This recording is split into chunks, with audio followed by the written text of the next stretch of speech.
அனைவருக்கும் வணக்கம். இன்றைய வாஸ்து பதிவு என்னன்னு பாத்தீங்கன்னா, நம்ம வீட்டுல பீரோ எங்க வைக்கலாம் அப்படிங்கிறத பார்க்க இருக்கிறோம். நம்ம வீடானது 4 திசைகளையும் 4 மூலைகளையும் அடிப்படையாக கொண்டது. அது என்னன்னா வடக்கு, கிழக்கு, தெற்கு, மேற்கு ஆக 4 திசைகளையும், வடகிழக்கு, தென்கிழக்கு, தென்மேற்கு, வடமேற்கு ஆக 4 மூலைகளையும் அடிப்படையாக கொண்டதுன்னு பார்த்திருக்கோம். இது சிலருக்கு தெரிந்திருக்கும், தெரியாதவங்களும் தெரிந்துக்குங்க.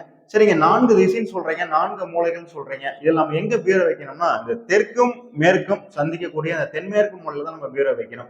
ஏன் நம்ம தென்மேற்கு மூலையில தான் பீரோ வைக்கணும்னு சொல்றோம்னா, இந்த தென்மேற்கு மூலை என்பது பஞ்சபூத தத்துவத்துல மண் தத்துவத்தை கொண்டதுங்க. அந்த மண்ணில் எதை போட்டாலும் புண்ணாக விளையும் நம்ம சொல்லுவோம். அதற்கேற்றாற் போல அந்த தென்மேற்கு மூலையில் நம்ம பீரோ வைத்து அதில் செல்வத்தை சேமிக்கும் பொழுது அந்த செல்வமானது பன்மடங்காக பெருகிக் கொண்டே இருக்கும். அடுத்ததாக நம்மிடம் கேட்கப்பட்ட கேள்வி என்னன்னு பாத்தீங்கன்னா, பீரோவை எந்த திசையை பார்த்து திறப்பது சொல்லி கேட்டிருக்காங்க. பீரோவை 2 திசையை பார்த்து திறப்பது சால சிறந்தது. முதலாவது பாத்தீங்கன்னா, தெற்கு சூத்தை ஒட்டியவர் நீங்க பீரோவை வைத்து வடக்கு முகமாக நீங்க பீரோவின் கதவுகளை திறந்து கொள்ளலாம். அடுத்ததாக மேற்கு சூத்தை ஒட்டி நீங்க பீரோவை வைத்து கிழக்கு முகமாக நீங்க பீரோவின் கதவுகளை திறந்து பொருட்களை வைத்துக் கொள்ளலாம். இது சால சிறந்ததுங்க. மித்த எந்த பக்கமும் பீரோ வைக்க கூடாது. வடமேற்குல வைத்தால் செல்வம் வரும், 2 மடங்காக செலவாயிரும். வடகிழக்குல வைத்தோம்னா குடும்ப தலைவருக்கு ஆபத்தாக இருக்கும். தென்கிழக்குல வைத்தோம்னா குடும்ப தலைவிக்கு பாதிப்புகளை ஏற்படுத்தும். இன்னும் டீட்டெயிலாம் சொல்லலாம், ஏன்னா வீடியோ பெருசாக போயிடும். அடுத்து தொடர்ந்து வரக்கூடிய பதிவுகளை நம்ம பார்க்கலாம், என்னென்ன ப்ராப்ளங்கள் வரும் என்பதை பார்க்கலாம். சரிங்க, எங்கிட்ட 2 பெட்ரூம் அல்லது 3 பெட்ரூம் இருக்கு எங்க வீட்டுல, அங்கெல்லாம் பீரோ வைக்கக்கூடாது அப்படின்னு கேட்டீங்கன்னா, ஒவ்வொரு அறைக்குமே தென்மேற்கு மூலை இருக்கும், அங்க நீங்க பீரோவை வைத்துக் கொள்ளலாம். இங்க நான் சொல்லப்பட்டது போலவே அடிஷனல் பெட்ரூமுக்கும் தெற்கு சூத்தை ஒட்டியவர் பீரோ வைத்து வடக்கு முகமாக நீங்க பீரோவின் கதவை திறந்து கொள்ளலாம். மேற்கு சூத்தை ஒட்டியவர் பீரோ வைத்து கிழக்கு முகமாக பீரோவின் கதவுகளை திறந்து கொள்ளலாம். அது இங்க சொல்லப்பட்டது போல இங்க எந்த இடத்துலயும் பீரோவை வைக்க கூடாது. சரிங்களா?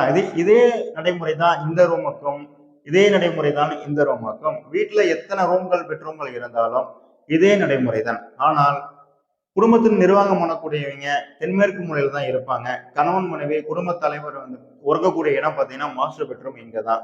அதே போல குடும்பத்தினுடைய சொத்து மதிப்பு அதிகமான முக்கியத்துவம் வாய்ந்த பத்திரங்கள் எல்லாமே இந்த இருக்கக்கூடிய பீரோவில் தான் இருக்கணும். இந்த பீரோலாம் ஏன் இருக்கக்கூடாதுன்னு கேட்டீங்கன்னா, இந்த பீரோவில் வந்து அன்றாட செலவுகளுக்கு தேவையானது மட்டுமே வைத்து எடுத்துக்கொள்ளலாம். துணிகளை நீங்க தாராளமா வைத்துக் கொள்ளலாம்.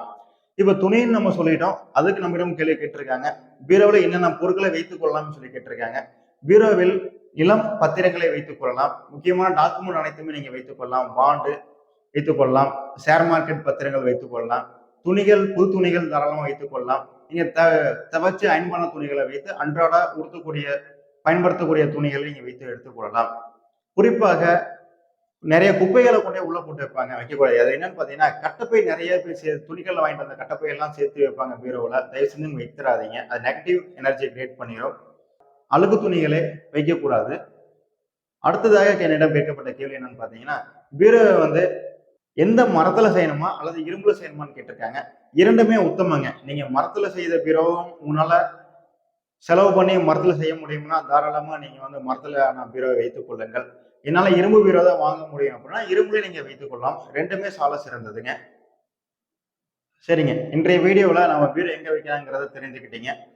இந்த வீடியோ பிடிச்சதுன்னா லைக் பண்ணுங்க, ஃப்ரெண்ட்ஸ் அண்ட் ஃபேமிலிக்கு ஷேர் பண்ணுங்க, அப்படியே கமெண்ட் பண்ணுங்க.